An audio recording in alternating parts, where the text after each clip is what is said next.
Hubungan keuangan antara pemerintah pusat dan pemerintah daerah yang mencabut Undang-Undang Nomor 28 Tahun 2009 tentang pajak daerah dan retribusi daerah.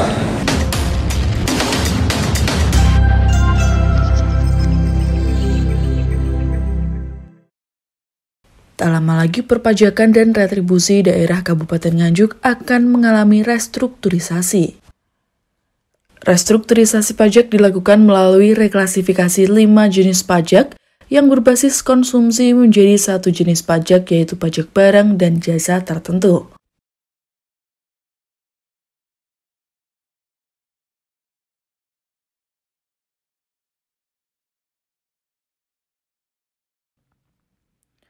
PLT Bupati Nganjuk melalui Sekretaris Daerah Nganjuk Nur Solekan dalam sambutannya dalam rapat paripurna DPRD Kabupaten Nganjuk, penyampaian pendapatan Bupati Nganjuk terhadap rancangan peraturan daerah tentang pajak daerah dan retribusi daerah serta rancangan peraturan daerah tentang penataan dan pemberdayaan kaki lima pedagang 15 Februari 2023.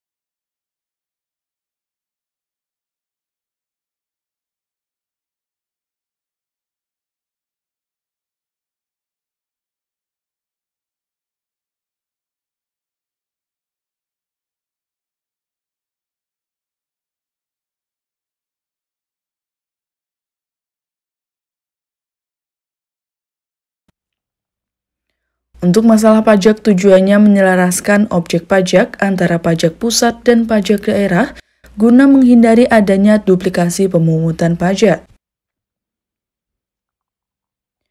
Menyederhanakan administrasi perpajakan sehingga manfaat yang diperoleh lebih tinggi dibandingkan dengan biaya pemungutan, memudahkan pemantauan pemungutan pajak terintegrasi oleh daerah dan masyarakat dalam memenuhi kewajiban perpajakannya, sekaligus mendukung kemudahan berusaha dengan adanya simplifikasi administrasi perpajakan.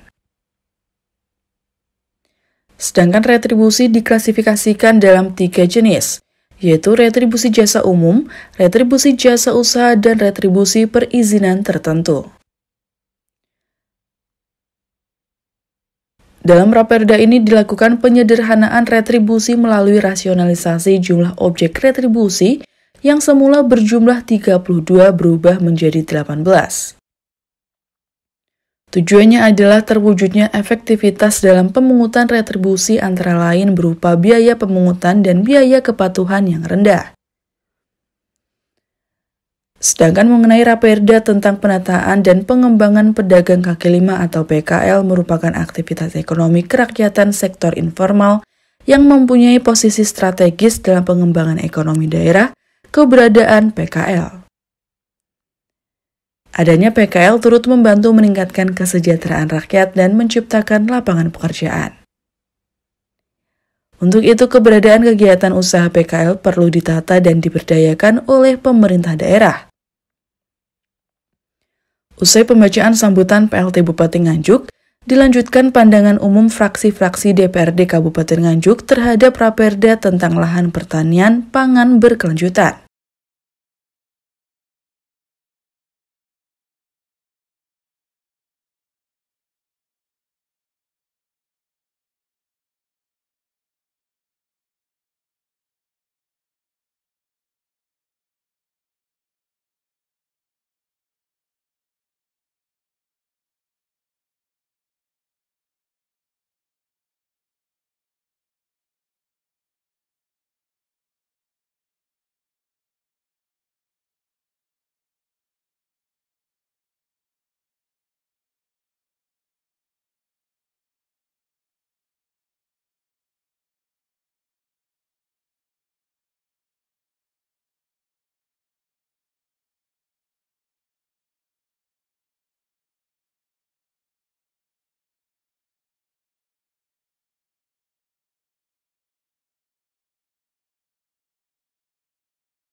Menurut Wakil Ketua DPRD Kabupaten Nganjuk, Raditya Harya Yuangga, bahwa selain membentuk panitia khusus tentang Raperda pajak, retribusi dan pedagang kaki lima, DPRD Nganjuk juga akan membentuk pansus terkait lahan pertanian pangan berkelanjutan.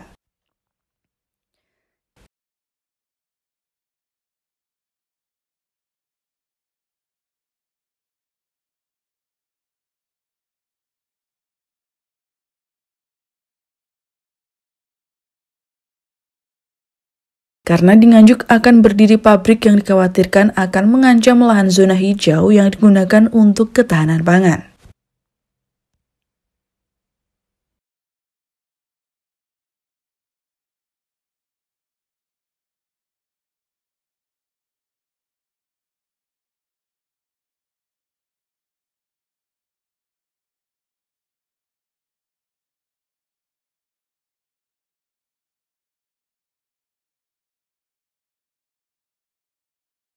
Jadi hari ini rapat paripurna pembentukan pansus retribusi dan pelaksanaan pedagang kaki lima. Selanjutnya ke depan kami juga akan membuat pansus terkait dengan lahan terbuka di Kabupaten Nganjuk, lahan pangan.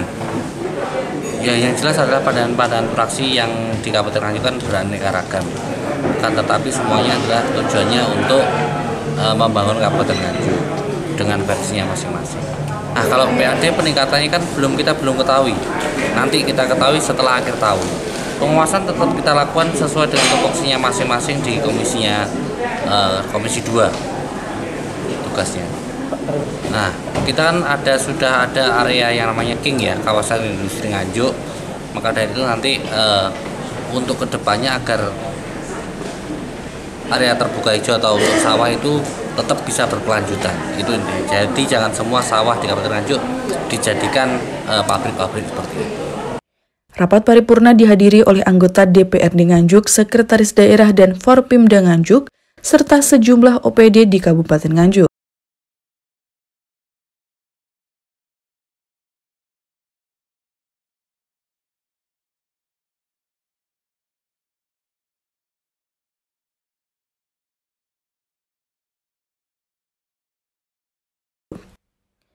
Dari Nganjuk, Jawa Timur, Nganjuk TV melaporkan.